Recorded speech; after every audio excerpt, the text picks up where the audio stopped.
জোড়াবাগানে যুবককে প্রকাশ্য রাস্তায় কোপ, ঘটনায় ধৃত ৩ ভাইরাল ভিডিও এবং সিসিটিভি ফুটেজ দেখে অভিযুক্তদের শনাক্ত করলো পুলিশ। কথা বলবো, আমাদের প্রতিনিধি আবির দত্ত রয়েছেন।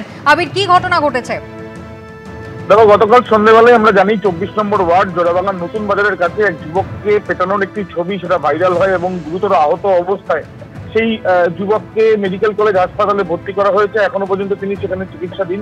তার পরিবারের সদস্যরা বেশ কয়েকজনের নামে অভিযোগ জানিয়েছেন পুলিশকে এবং ইতিমধ্যে সিসিটিভি ক্যামেরার ফুটেজ এবং ভাইরাল ভিডিও থেকে বেশ কয়েকজনকে শনাক্ত করা গিয়েছে এবং এই শনাক্ত করা যাদেরকে গিয়েছে তাদের মধ্যে ৩ জনকে ইতিমধ্যে গ্রেপ্তার করা হয়েছে কিন্তু বলে জানা যাচ্ছে।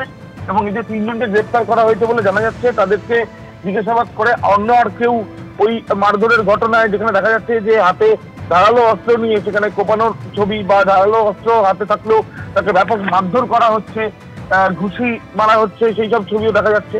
সেই ঘটনায় ৩ জনকে ইতিমধ্যে গ্রেপ্তার করা হয়েছে। তারা ওই ঘটনাস্থলে উপস্থিত থেকে ঘটনা ঘটিয়েছে বলে অনুমান পুলিশের। অন্য আর কেউ আছে কিনা সেটাও দেখা হচ্ছে, এমনটাই পুলিশ সূত্র থেকে আমরা জানতে পারছি। আবির, ধন্যবাদ।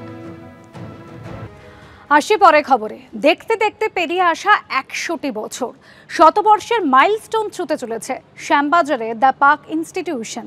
আর সেই উপলক্ষে ২০২৫ জানুয়ারি থেকে ২০২৬ জানুয়ারি এই ১ বছর ব্যাপী চলবে নানান অনুষ্ঠান। পথ চলা শুরু ১৯২৬ সালে। শতবর্ষে পা দিতে চলেছে শ্যামবাজারের দ্য পার্ক ইনস্টিটিউশন। বাংলা মাধ্যমে ১০০ বছর দৌড়ের পর এবার বাংলা মাধ্যমের পাশাপাশি স্কুলে ইংরেজি মাধ্যম চালু করতে বিশেষ উদ্যোগী হয়েছে স্কুল কর্তৃপক্ষ। আমরা চেষ্টা করছি যে এখন যে বাবা মায়েদের একটা অভিভাবক অভিভাবিকাদের একটা ট্রেন্ড হয়েছে যে ইংলিশ মিডিয়াম পড়া, তো সেটাও আমরা আবেদন জানিয়েছি সরকারের কাছে। আশা করি পেয়ে যাব। যদি পেয়ে যাই তাহলে হয়তো এবছরেই যদি আমরা চালু করতে পারি খুব ভালো হয়। শতবর্ষ উদযাপন উপলক্ষে ২০২৫ জানুয়ারি থেকে ২০২৬ জানুয়ারি পর্যন্ত চলবে ১ বছর ব্যাপী নানা অনুষ্ঠান। শুরু হবে বৃক্ষরোপণ দিয়ে, শেষ অনুষ্ঠান সাংস্কৃতিক উৎসব, মাঝে থাকবে নাটক, গণিত উৎসব থেকে সেমিনার। আগামী ২০২৫ সারা বছর জুড়ে আমাদের বিভিন্ন প্রোগ্রাম অনুষ্ঠিত হবে।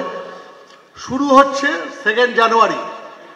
এই দিনটাতে আমরা খুব auspicious inauguration by planting tree and cultural programme হচ্ছে। সেকেন্ড প্রোগ্রাম হচ্ছে 5 January, grand colourful procession. 18 and 19 January all Bengal chess competition. আর 23 জানুয়ারি তো বাঙালির একটা আরাধ্য দেবতার পুজো, নেতাজির বার্থডে। এটা আপনারা প্রত্যেকে থাকবেন, সেটাকে আমরা বর্ণাঢ্য শোভাযাত্রা নিয়ে কাজ করব। 26 জানুয়ারি অবজারভেশন অফ রিপাবলিক ডে। এরপরে আমরা জানুয়ারিতে কিছু করছি না, ফেব্রুয়ারিতে যাচ্ছি 2nd and 3rd February Saraswati Puja, opening by respected eminent person. বিভিন্ন লোকেরা আসবেন, সেদিকে বিখ্যাত ব্যক্তিরা। রবিবার স্কুল প্রাঙ্গণে সাংবাদিক বৈঠক করে অনুষ্ঠানের কথা জানান স্কুলের প্রাক্তনী সংসদের সদস্যরা। শিবাশিস মৌলিক, এবিপি আনন্দ, কলকাতা।